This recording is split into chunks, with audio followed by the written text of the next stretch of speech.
درود به مخاطبین عزیز. امیدوارم که هر کجای این کره خاکی که هستید با این خبرهایی که این روزها از داخل ایران میشنویم، عزیزایی که جونشون رو کف دستشون گذاشتن و برای آزادی به خیابونها رفتن و اون حکومت دیکتاتور به طرز وحشیانه‌ای جون این آدمها رو گرفت، به سزای اعمالشون برسن و حال دل همه مردم خوب بشه، که بعید میدونم حال مردم خوب بشه. اما موضوع اصلی این هستش که بالاخره آیا آمریکا به ایران حمله خواهد کرد یا خیر، یا تکلیف مذاکرات چه خواهد شد؟ اینها موضوعاتی هستش که هر روز مردم داخل ایران دارن باش دست و پنجه نرم میکنن. اگه از یک جوان آمریکایی و اروپایی و استرالیایی کشور دیگه بپرسی مثلا فلان ناو جنگی، مثلا ناو آبرام لینکلن چیه، یا مثلا بهش بگی که ناو جورج بوش چیه، هرگز نخواهد دونست. اما تو ایران همه مردم آمار تک تک پروازهایی که به سمت خاورمیانه میاد، آمار تک تک ناوهای جنگی و آمار تک تک مذاکرات و صحبت‌های ترامپ رو بیشتر از خود مردم امریکا دنبال میکنن. این به خاطر این هستش که مردم داخل ایران دغدغه یک لقمه نون دارن. انقدر اون سیستم دیکتاتورگونه سعی کرده که وضعیت معیشتی مردم رو بد بکنه و از اون طرف ارزشی ها رو ورداشته ریختونده تو فضای مجازی که عادی سازی بکنن. اما این بار این تو بمیری اون تو بمیری نیست. دیگه مردم با هم متحد شدن، دیگه مردم با هم همراه و هم مسیر شدن. دیگه الان فضای مجازی از دست حکومت و ارزشی ها در رفته و عملا دیگه الان قدرت اومده دست مردم. کلی اون حاکمیت هزینه کرد که فضای توییتر یا همون ایکس فعلی رو اکس فعلی رو دستش بگیره، با اون حکومتی هایی که داشت، با اون ارزشی هایی که داشت. دارو اکانت دختر رو برداشته با عکس فیک و اسم فیک تو فضای مجازی تو توییتر توییت میزد، فعالیت میکرد که فضای توییتر رو دست خودش بگیره. به خاطر ما میدیدیم دیگه فضای توییتر به شدت سیاسی، مؤثر و تاثیرگذار بود. اما تو اینستاگرام در رفته بود، به خاطر اینکه یه مش دلغک و بلاگر و نمیدونم بلاگرا رو برمی داشتن تهدید میکردن، گفتن آقا پیجتون میبندیم و فلان، تا تونستن عادی سازی میکردن تو اینستاگرام. اما بعد از اتفاقات تلخ 18 و 19 دی ما، اتحاد به طرز عجیب و غریبی تو فضای مجازی اتفاق افتاد، مخصوصا تو فضای اینستاگرام. و حالا فضای اینستاگرام هم پاک شده. یعنی شما دیگه عملا نمیبینی اون بلاگره بیاد نمیدونم از شاششو بکنه توی صفحه بگه من حاملم فلانم بیسانم و امانم. دیگه مردم آنفالو میکنن، ریپورت میکنن، پیجشون از دسترس خارجش میکنن و فضای اینستاگرام هم بسیار داره فضای درست و دقیق و هدفمندی میشه که برای اینکه مردم بتونن به یک آزادی و به یک آرامش بره. این حالا مقدمه بود. یه بررسی بکنیم اتفاقات یک ماه گذشته رو، یا بهتر بگم 7 ماه گذشته رو، بیایم به جلو ببینیم چه اتفاقاتی افتاد و آیا جنگ میشه یا نه، و مذاکرات عمان چه چیزهایی بین عراقچی و مقامات امریکا گذشت، که یک سری از نکات رو هم بهتون خواهم گفت و نکاتی که حالا من به صورت محرمانه به دستم رسیده بهتون میگم. بعد از اینکه جنگ 12 روزه اتفاق افتاد، حب و قدرت و گندگوزی ایران تو منطقه شکست. ایران تا پیش از این میگفت آقا ما قدرت اول منطقه، ما قدرت موشکیم و فلان و بیسان و بهمان. وقتی که آسمان ایران کاملا در اختیار اسرائیل قرار گرفت و مدام در حال تلمبه زدن تو آسمون ایران بود، میرفت میومد، برای خودش جوج میزدن تو آسمون و اشغال میکردن، این ثابت شد که بر مردم جهان که آقا اینا دارن گندگوزی میکنن. در طول این 47 سال عمر جمهوری اسلامی، ایران یک سیاست داشت. اونم این بود که در پشت پرده با اروپایی‌ها و امریکایی‌ها بسته بود. یه روک بهتون بگم خیلی ساده است. ما بچه بودیم، توی مدرسه ناظم مدرسه ما میگفت آقا یه جوری شعار بده مرگ بر امریکا تا شعار تا کاخ سفید برسه. ما هم اسکل داد میزدیم و خودمون رو جر میدادیم، فکر میکنیم که داریم یک حرکت انقلابی و نهادینه میکنیم. یعنی از همون اول شستشوی مغزی رو برای ما انجام داده. وقتی کتاب مدارس رو حداد عادل مینویسه، شما تا تهش بخونید. خیلی از این کتابایی که ما تو مدرسه، اون خانواده هاشمی رو نویسندش حداد عادل بوده دیگه. پس اونا میدونستن چی رو به خورد مردم بدن. بعد از اون طرف شعار مرگ بر امریکا رو تو مدارس، تو دهه زجر نه دهه فجر، توی مناسبت‌های مختلف مردم میدادن. از اون طرف آقازاده ها و فاضل آبزاده هاشون میرفتن امریکا درس میخوندن و الان اونجا بیزینس دارن و استاد دانشگاهن و اشغال میکنن. شعار مرگ بر آمریکاش برای مردم، اشغالش واسه این انزاده ها و فاضل آبزاده و امثال این آدم هاست. اگر امریکا واقعا با اینا دشمنی داشت، خب آقا ویزا اینا رو کنسل میکرد. خیلی چیز پیچیده و عجیب و غریبی نیست. شما وقتی صاحب این اتاق باشی، یکی بیرون اتاق به تو بگه مرگ بر امریکا، خودش و خانواده‌اش راه میدی تو اتاقت؟ خیلی مسائل کوچولو ساده است دیگه. بعد تو فکر کن اونا رو برنده میاره تو کشورش، بهشون ویزا میده، گلدن ویزا میده، همه چی هم بهشون میده. این به خاطر این بود که اینا در پشت پرده با رئیس جمهور قبلی امریکا بسته بودن.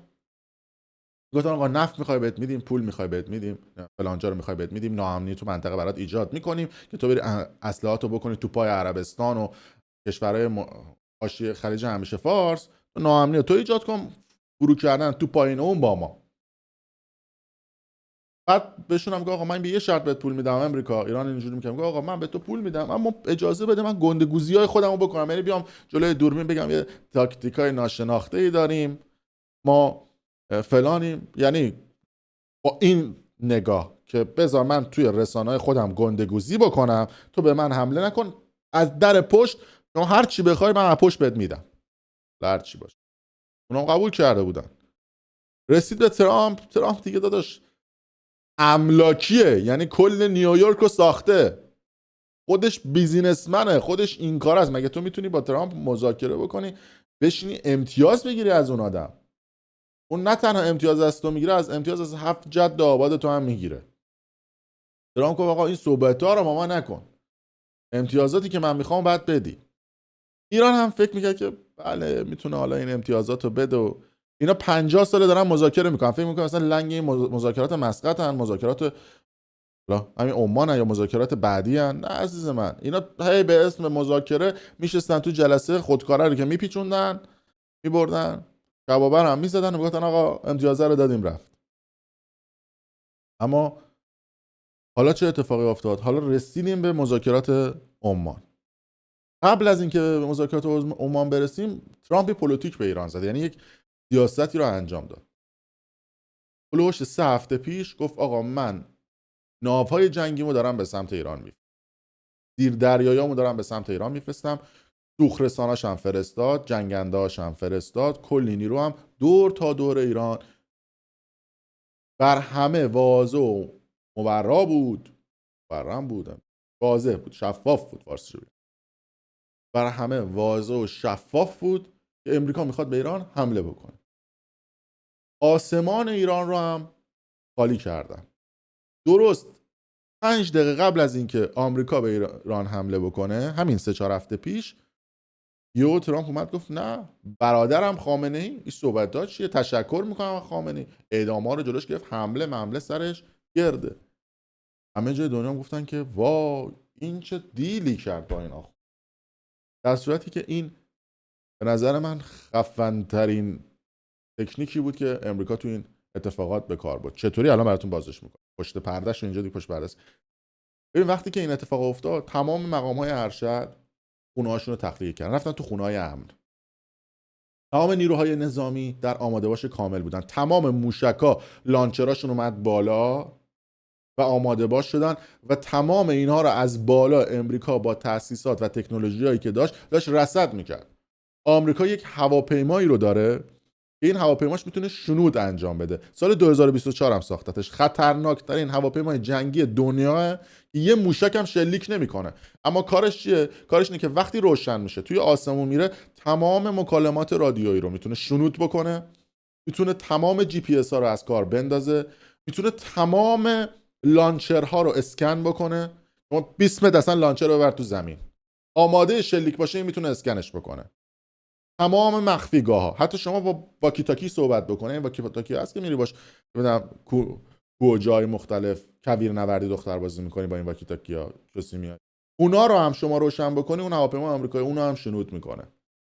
پس ایران وقتی در 100% آماده باش بود، اون فهمید که مخفیگاه ها کجاست، فهمید کجا میرن قایم میشن، موشک ها کجاست، چیزهای مختلف کجاست. و کاملا لورن. حالا در یک ویدیو کامل من به شما میگم که ایران چه توانایی دفاعی داره. طبق ادعای خود مسئولان ایران، اینا میتونن در ما 300 تا موشک رو تولید بکنن، موشک‌های بالستیک با برد 2-3 هزار کیلومتر. اما یه نکته‌ای که آمریکایی‌ها فهمیدن و حتی براش یه مستند هم ساختن که کرکوپر جهانیان ریخت، این بود که ایران یه سری از موشک‌هاش رو داخل یک سری از کانتینرهای باری توی خلیج فارس می‌ذاره. ویدیو رو ببینید که آمریکایی‌ها این ویدیو رو منتشر کردن از آماده باش ایرانی‌ها که چطوری میتونن از این توان دفاعیشون استفاده بکنن. ناو آبراهام لینکلن که در جنوب ایران هستش، این ناوهای باریه. ببینید این چجوری میخوام مقابله بکنم با این ناوهای باری. این کانتینر هستش که این مدت چند تاشون هم منفجر شد اون پایین. خب ببین اینا چجوری کار میکنن. اینا هر کی ببینه فکر میکنه که اینا باری ان دیگه، دارن بار میارن، اما تو اینا چیه؟ تو اینا لانچرای موشکه که راحت با یه فرمان این لانچر رو داره فکر میکنه نفت میبره دیگه. از توی این قایق‌های باری میان و لانچرای موشکیشون رو فعال میکنن و شلیک میکنن. و از اون طرف قایق‌های تندرو دارن و چیزهای مختلف دارن، حتی یه سری قایق‌های دیگه دارن قشنگ کامل. این تکنیک دیگه‌شون بود. یه سری قایق‌های دیگه دارن ایرانی‌ها، قایق‌ها هست که برن باشون ماهیگیری میکنن. این قایق‌ها روشون یه سری از این میناست، اینایی که تو آب میندازن. این مینا رو میندازن تو آب که به عنوان دومین روشی هستش که استفاده میکنن. و این مینها اصطلاحاً روی قایق‌های خودی و روی کشتی‌های خودی کار نمیکنه. روی کشتی‌هایی که غیر خودی اتفاق میفته، مینا هستن که زیر آبن و با توجه به سیگنالایی که وجود داره میتونن منفجر بکنن. و لانچرایی که پشت کوه هستش. یعنی تمام اینا رو تونسته. حالا یه ویدیو من کامل میذارم و اینو در فرصت بهتون توضیح خواهم داد از چه تکنیکایی استفاده میکنن. سندی که کامل اومده بود بیرون و نشون داده بود که حالا ایران چه نقاط قوت و چه نقاط ضعفی رو داره. ایران گفت آقا اوکی، من میام میشینم پای میز مذاکره باهات. آمریکا گفت نه، اگه میخوای با من بشین پای میز مذاکره، من 3-4 تا شرط دارم. یک، برنامه موشکی تو باید کامل کنسل کنی، برد بلند مدتشو، یعنی با برد بیش از 300 کیلومتر. غنیسازی رو باید به 0% برسونی و باید نیروهای نیابتیت رو حذف بکنی توی منطقه، ازشون حمایت مالی نکنی. خرید و فروش نفتت هم باید زیر نظر ما باشه. ایران هم گفت بابا من اگه بخوام این امتیاز رو به تو بدم، تو کجای کاری؟ دقیقاً اگه بخواد این امتیاز هم به آمریکا بده دیگه میشه سوئیس، دیگه میشه جای دیگه، ایران نمیشه که، چون اینا دل و دزدی دیگه نمیتونن بکنن. اینا دیگه نمیتونن پول مردم رو بکشن بالا، برن خرید تجهیزات نظامی انجام بدن، نیروهای نیابتی رو انجام بدن، چیزای مختلف. آقا من این امتیازا رو بهت نمیدم. من قبلا بهت امتیاز دادم، اینا نبود شرطای تو که من بیام جلوی دوربین گندگوزی بکنم. گفت نه الان شرط تغییر کرده. آمریکا گفت الان بعد شرط اینایی که من میگم باشه. ایران هم گفت من نمیخوام. وقتی گفت من نمیخوام، آمریکا زد زیر میز، گفت اوکی من باهات دیگه نمیام سر میز مذاکره هم باهات نمیکنم. ترکیه می‌خواستی باهات مذاکره کنم، گفتی نه، لوسبازی در آوردی، محل دیتو عوض کردی، آوردی پایین خلیج فارس. اوکی ما اومدیم اونجا باهات. و اینا هم حداقل می‌خواستن یه گارانتی بگیرن دیگه. میگفتن آقا مقام امنیتی آمریکا توی اماراتن، ما هم توی اماراتیم که اگه یه زمانی ما رفتیم لاکار خواستن ما رو بزنن، ما هم امارات رو بزنیم. حداقل اون پایین باشه بهتر از ترکیه. اینا با ما تو ترکیه جلسه بزنن، پایین ما رو بزنن. بزنن اون پایین جلسه بزنیم، اون پایین هم کارهای اداریمون رو انجام بدیم. 9 تا کشور عربی واسطه شدن و با ترامپ تماس گرفتن، گفتن آقا بیا بشین پای میز مذاکره با ایران. بذار ببین چی میگه. ترامپ هم خب سیاست نداره، گفت آقا ما میایم، ایراد نداره، بشین پای صحبتاشون. درست همون تکنیکی که برای مادورو انجام داد. حتی خودش هم تو صحبتاش اشاره کرد، گفت ما به مادورو هم زیاد فرصت دادیم. به مادورو هم گفته بود که آقا اون سیستم دیکتاتوری مملکت رو وردار، درست بکن، سیستم خرید و فروش نفت تو درست بکن، به مردمت پول بده و خودت جد آبادت هم بخورید، بذار آقا من نظارت بکنم. روسیه اومد دنده داد به مادورو، گفت نه همچین امتیازی رو نباید به آمریکا بدی. اونم به خیال اینکه روسیه موشکای S-300 رو فعال میکنه، نمیدونه که روسیه داداچیه، نه داداچی امریکاست. آمریکا میخواست حمله بکنه، زنگ زد به پوتین، گفت پوتین جان سلطان این S-300 رو به زحمت یه نیم ساعت غیر فعال که ما مادورو با گفت نوکر پدرت هم داشتی صحبتات چیه، بعد ببر مال خودت، اصلا مادر اصلا مال خودت. اونم اومد زرت نشست، موشک‌ها اصلا سامان دفاعی کار نکرد، یارو برداشت سوار هلیکوپتر برد امریکا، تمام شد رفت کارش. همین حرف هم در مقابل ایران زد. به ایران گفت آقا من فرصت بهت زیاد میدم. چرا؟ چون میخواد فردا روز اگر به ایران حمله کرد به جامعه جهانی بگه آقا من به ایران فرصت دادم، من به ایران گفتم آقا بیا بشین پای میز مذاکره، بیا مذاکره کنیم، بیا به جای اینکه مردم رو قتل عام کنی به مردمت حال بده، بیا به جای اینکه پول نفت بدی یه سری انزاده و آقازاده و فاضل آبزاده، بیا تزریق کن تو کشورت، منافع ما رو هم تامین کن. این کسی پوشیده نیست. ایران هم گفت آقا این صحبت ها نیست. بعد از اون طرف چیکار کرد؟ ایران اومد جنگ رسانه ایران انداخت. یه سری از این نیروهای مخلص و چاکرش رو تو خارج از کشور به عنوان سلبریتی برداشت آورد. آی مردم ببینید آمریکا میخواد به ایران حمله بکنه، میخواد ایران بشه عراق، میخواد ایران بشه لیبی، میخواد ایران بشه افغانستان، میخواد ایران بشه سوریه و جای دیگه. اگر آمریکا به ایران حمله بکنه مردم رو میکشه. نه عزیزای من، الان شرایط فعلی ایران بدتر از لیبی و عربستان و افغانستانه. همین الانی که جنگ نیست 85% مردم زیر خط فقرن. آیا همین الان، همین لحظه تو عراق 85% مردم زیر خط فقرن؟ آیا همین الان تو سوریه 85% زیر خط فقرن؟ آیا تو افغانستان اینطوریه؟ آیا تو افغانستان تو یک روز دلار 10 افغانی بالا پایین میشه؟ واحد پولشون ها. که تو ایران روزی 10,000 تومان دلار بالا پایین میشه. پس این نشون میده آقا ما شرایطمون از اونا بدتر در حال حاضر. پس اونو نمیتونید شما فکت قرار بدید. بعد ایران این کشورها نیست. ایران شرایط اقتصادیش، استراتژیکش، کارخوناش فعال بوده. الان در حال حاضر هیچ کدوم از این کشورها کارخوناشون به آنچنان باید شود، اقتصادشون آنچنان باید شود نمیچرخه و اندازه ایران ثروت ندارن و نخواهند داشت. خلاصه عراقچی بلند شد رفت عمان، نشست سر میز با آمریکایی‌ها. دروغ اولش این بود که مذاکرات غیر مستقیم بوده. کاملا مستقیم بوده، روبرو، چش تو چش، لب تو لب با هم مذاکره کرد. اما به دور از چشم رسانه ها که هیچ تصویری پخش نشه که مشروعیت ایران خراب نشه که رفتن پای میز مذاکره با آمریکایی‌ها که خودشون میگن قاتل قاسم سلیمانی بود و قاتل خیلی از این سردارا بود و چنین و چنان. خودشون یه حرف زدن و خودشون رفتن با آمریکایی نشستن پای میز. و میدونستن که این بار آمریکایی‌ها نیومدن بزنن، بترسونن، اومدن بزنن. آمریکایی‌ها سر میز هم نیم ساعت بیشتر مذاکره نکردن با ایرانی‌ها.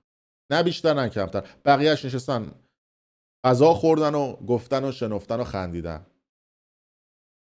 اینو یکی از آدمایی که توی دولت عمانه خبرش رو که گفته بودن آقا آمریکا همون شرطایی که گفته بوده هست، یه شرط دیگه هم اضافه کرده که شما باید میزان خرید و فروشتون رو با چین 50% کاهش بدید و نباید از چین اونقدر خرید بکنید چون میخوان قدرت چین رو بگیرن دیگه. ایران هم گفت آقا من نه قبول نمی‌کنم. ما که گفتیم قبول نمی‌کنیم، ما برد موشکامون موضوع دفاعیه برای ما قرین سازیمون رو به 0% نمی‌کنیم اما کاهش میدیم از 60% و چین و چنا. که ایران هم گفت آقا ببخشید، آمریکایی گفت آقا همینی که هست، قبول کردی نکردی. همونجا ترامپ با داماد خودش صحبت میکنه، زنگ میزنه به تلفن دامادش و عنوان میکنن که گفته بوده که آقا ما هیچ اظهار نظری بعد از این جلسه نخواهیم کرد تو رسانه ها، هیچ صحبتی نخواهیم کرد، ما موضعمون همون موضع قبلیه. منم میخوام برم فلوریدا مسابقه فوتبال امریکایی رو ببینم. اینا هم 72 ساعت فرصت دارن که به تصمیم که ما گرفتیم براشون پاسخ بدن. الان هم بهشون بگید که برن با شیخ بزرگ که خامنه‌ای صحبت بکنن. که ایران هم گفته آقا خامنه‌ای موضعش مشخصه. اینا رو هم به من گفته. با خواهش عمانی ها عراقچی برمیگرده، میخواد بره ایران که همونجا تیر فلکه رو کج میکنه، میره قطر، نصف مسیر رو میره قطر، یه روز اونجا میمونه. بعد میگه آقا برو با خامنه ای صحبت بکن، بگو آقا 72 ساعت فرصت داری که امشب 72 ساعت تموم میشه. و امروز خبر رسیده که لاریجانی قراره بره عمان، قراره که یک پیشنهاد جدید رو ببره. حالا خدا میدونه چه امتیازی رو میخوام بدن. از اون طرف ترامپ هم مطمئنه که اینها نمیدن. میگن یارو ننه‌شو برد تو بازار بفروشه. گفتن آقا ننه تو آوردی بازار بفروشی؟ گفت خیالت راحت، یه قیمتی روش میذارم کسی نخره. ترامپ هم گفته خیالتون راحت، یه شرطی میذارم که اینا قبول نکنن. چهارشنبه هم نتانیاهو داره میره آمریکا بشینه با آمریکایی‌ها سر میز که ببینن قراره چه کاری انجامه. یه عده میگن که آقا چرا نمیزنه، چرا این جمعه نمیزنه؟ بابا شما 2500 سال چند هزار سال منتظر بودید امام زمان ظهور بکنه، میگید شاید این جمعه بیاد، 2 هفته هم دندون رو جیگر بزنه در این موضوع. و البته حالا من چون نظرسنجی هم گذاشته بودم که آقا نظرتون راجع به این که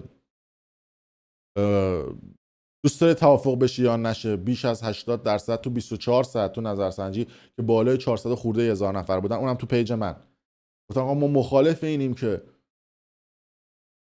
توافق صورت بگیره. اینو حالا بس بدید به یه جامعه بزرگتر دیگه. تازه تو 24 ساعت بود، اگه 4-5 روز بود، اگر کل مردم بودن، اگر اینترنت یاری میکرد، شما ببینید چند درصد از مردم مخالف مذاکره با آمریکان، نه اینکه مخالف جنگ باشن. ببینید اون سیستم چه بلایی سر اینا آورده، چه بلایی سر ما آورده، چه بلایی سر مردم آورده، چه بلایی سر ما هممون با هم آورده که حاضریم یک عامل خارجی به ما حمله بکنه که اینا برن، که این سیستم دیکتاتوری بره.